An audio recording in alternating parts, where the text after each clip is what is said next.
I awakened to the sound of distant thunder, at first thinking there had been an explosion, or perhaps it was gunfire. It was still dark and raining gently outside, and the rain kept a steady beat on the plastic roof of the makeshift tent we were sleeping in.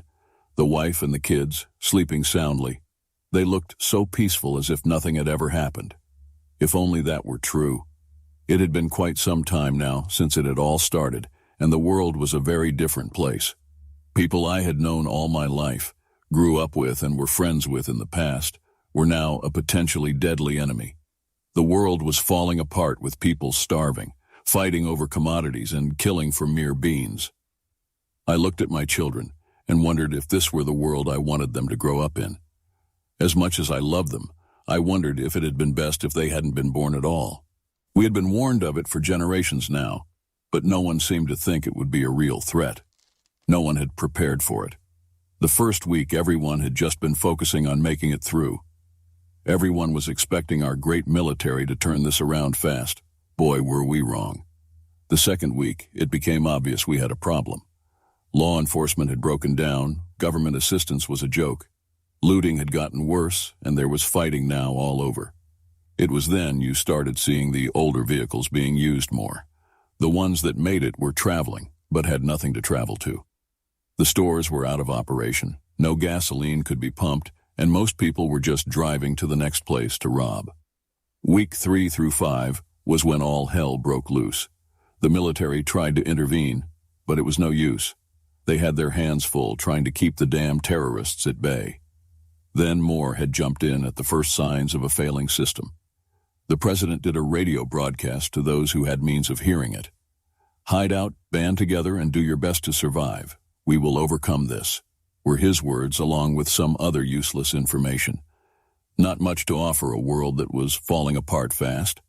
The vehicles finally ceased to run the roads, or ours did at least. The military still had vehicles, but they didn't do the people any good. Everyone was now on foot, looting, killing, and doing whatever they could to survive. The towns literally became killing fields. Those who were smart, they got out fast before it started. Those who didn't, well, they simply died. It was 9 o'clock on a beautiful Monday morning, and the sun was shining brightly. Richard was driving to Knoxville for work supplies. It was your typical weekday. Traffic was heavy as usual, and drivers were racing in and out of lanes trying to jockey for the best position on the roadway. However, Richard was in no rush. He loved making this trip every Monday, so he often took it slow. Richard Brandon was your everyday 41-year-old American in most ways. He kept himself in good shape by staying active in the outdoors. He was a medium-built, 6-foot, modern-day Daniel Boone, as his wife Olivia often called him. Richard was also a survivalist, and had started in the prepping community when he was in his teen years. He spent many days and nights in the mountains of eastern Tennessee learning to survive the way his ancestors once did. Living off the land became easy once you got the hang of it. This was something he had learned from 3 important mentors in his life. Richard's father and his grandfather had taught him to farm, hunt for food, and work hard for what you need. Bruce "Buckshot" Hemming, a friend and fellow survivalist, taught Richard how to take it all to the next level.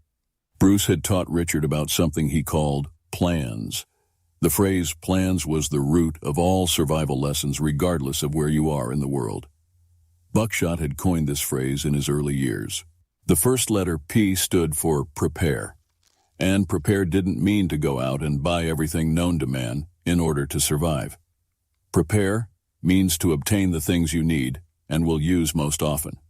Preppers have a bad habit of hoarding up a lot of things that they will never use. Those unnecessary things would simply weigh you down or just take up crucial space.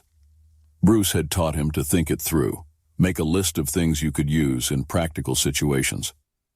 The next letter L stood for learn. It was a simple but critical step. You have to learn your gear, how to use it to the best advantage, and to learn every aspect of survival you can. This meant foraging, trapping, meat preservation, and the list went on.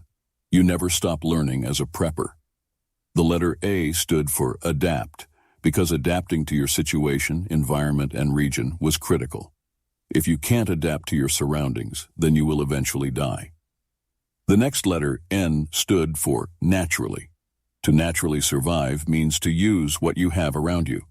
Use the food resources given to you, the resources around you to build shelter, the terrain, and so forth.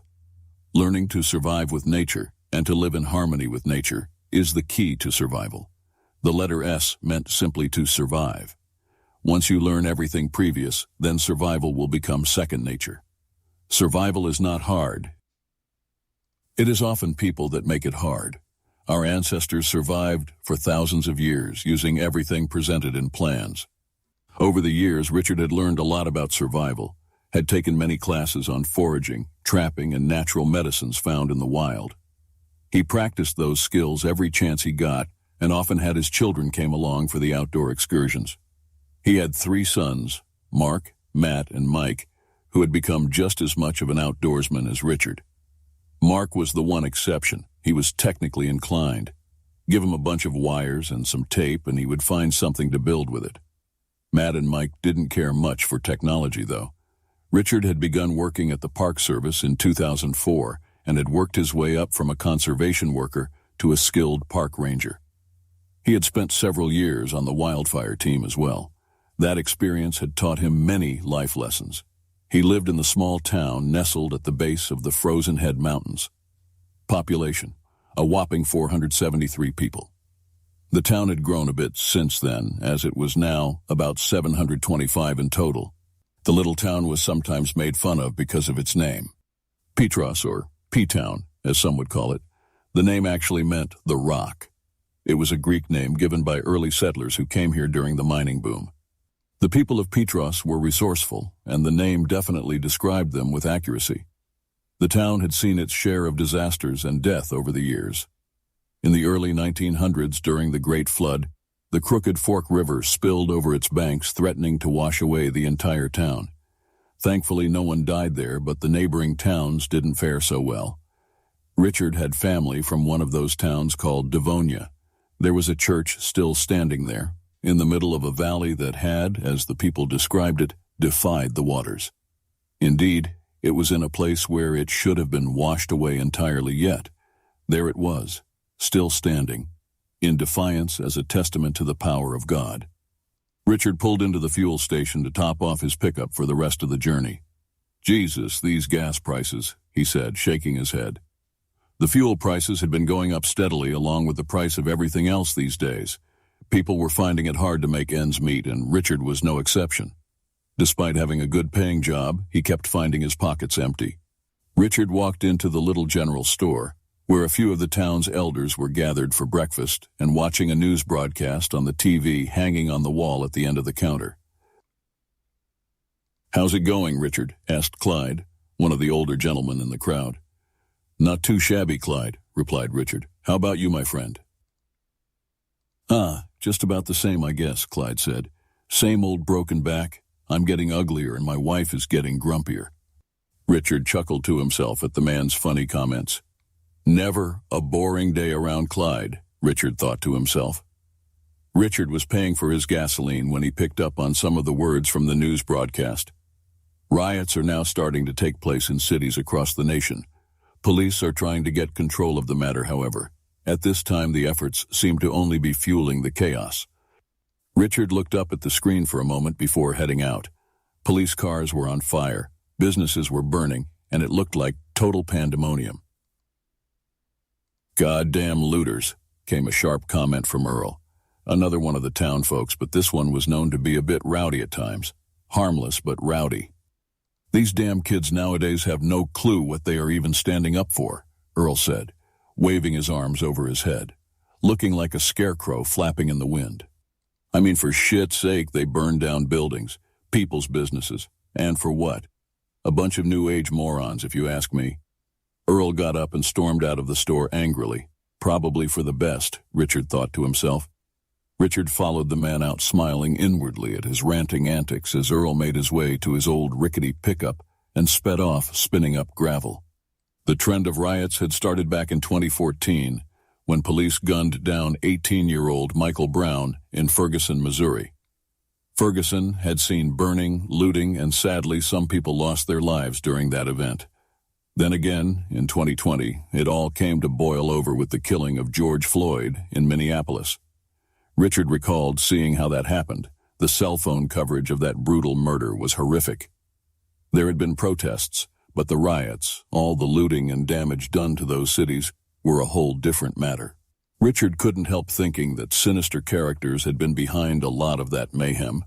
It had been speculated for quite some time that there were people wanting the breakdown of society, even planning for it.